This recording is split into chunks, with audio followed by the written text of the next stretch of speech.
Meghan Markle launched her lifestyle brand as ever, and who do we find snickering in the royal gallery? Yep, William and Kate's friends. They've pinned it with a nickname so cheeky you can't unhear it.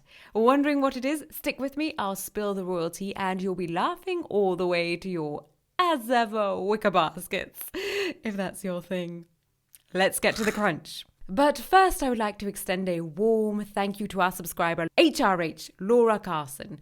Thank you very much for your generous super thanks and support of our channel. It's royally appreciated. And if you're not subscribed yet, this is your friendly reminder to hit the subscribe button.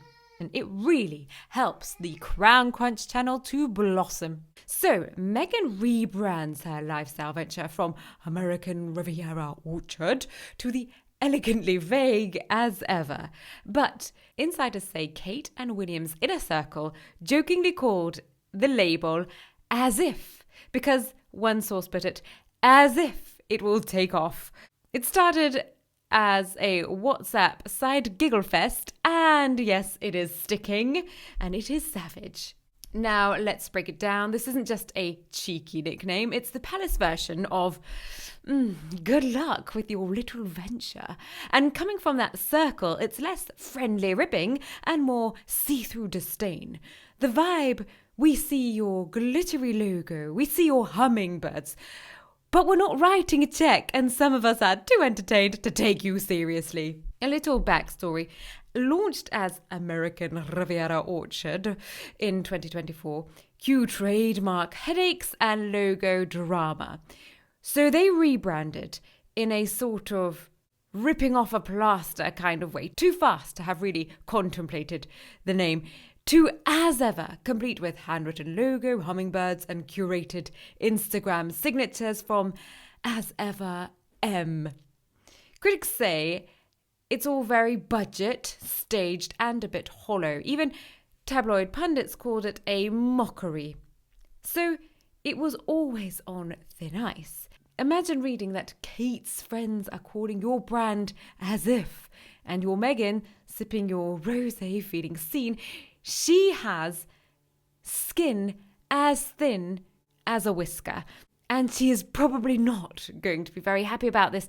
It is a royal reality check delivered by text, and the jokes are flying.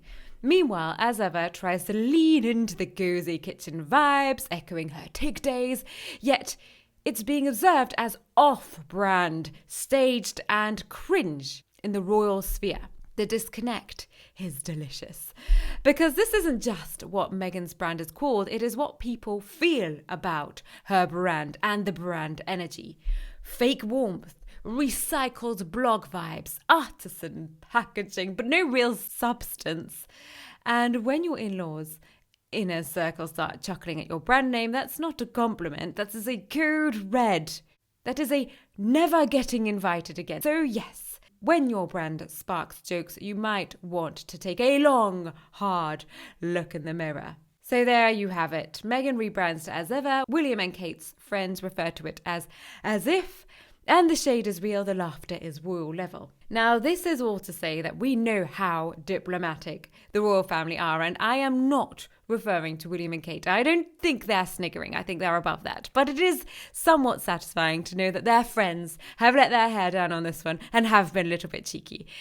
Probably William and Kate, as we know, the king and queen of Britain to be, are thinking of other things. They have other things on their mind than to snigger at this little joke. But it is just a little bit of fun that we're having. Someone said, the irony is that in her never-ending quest to be successful, the opposite has happened.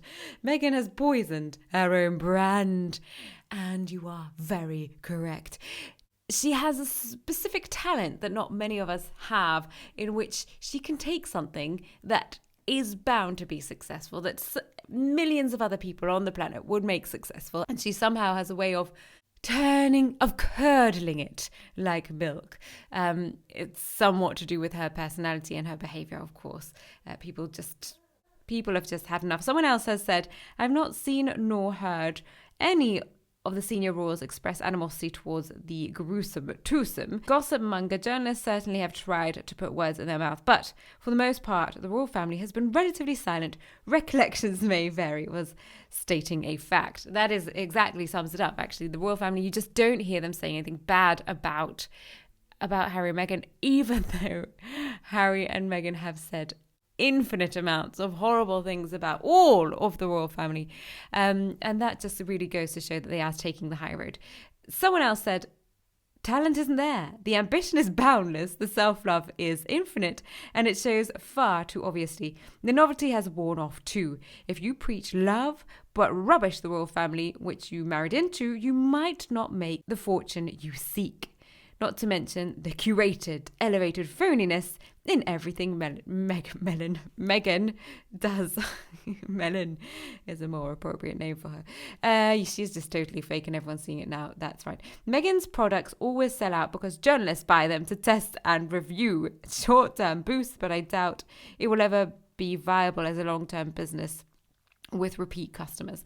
Now, we have just had word that Netflix is extending the deal that they have with Harry and Meghan. Now, what does it mean, extended? It's all very exciting because we did hear rumours that the Netflix deal was over because they really haven't produced anything. But who knows, Meghan's probably sent a few more bribery baskets to the heads of the Netflix room and maybe won over some more people there.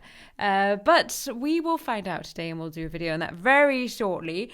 Your comments are all very interesting, and if you think that Meghan's brand is somewhat fake, then hit the like button.